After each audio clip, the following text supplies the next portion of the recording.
Hey guys, আশা করি আপনারা সবাই ভালো আছেন। আগের ভিডিওতে আপনারা দেখেছেন যে আমি ঈদ উপলক্ষে একটা মিনি ক্লাচ তৈরি করছি।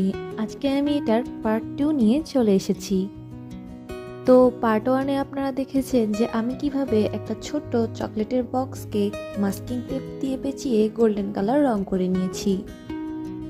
এই মিনি ক্লাচটা তৈরি করার জন্য আমার প্রয়োজন হয়েছে মাঝারি সাইজের 2টা golden stone, half pearl, rhinestone chain এবং গোল্ডেন কালার পুঁতি।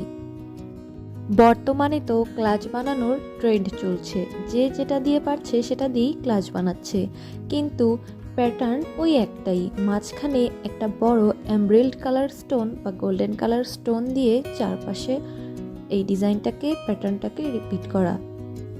তো আমি পিন্টারেস্টেও অনেকবার ঘাটাঘাটি করেছি, অনেক ডিজাইন দেখেছি, কিন্তু তার ভিতরেও ওই একটা ডিজাইনই কমন ছিল।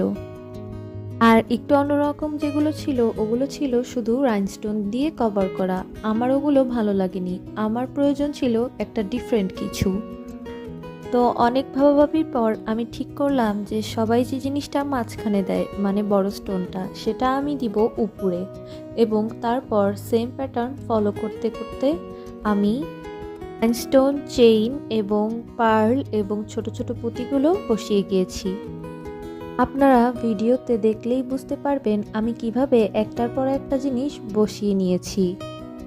কাপড়ের বদলে একটা সাদা শপিং ব্যাগ কেটে আমি এই বক্সের মাপ অনুযায়ী এই বক্সে অ্যাডজাস্ট করে নিয়েছিলাম, যা ভিডিওতে দেখানো হয়নি।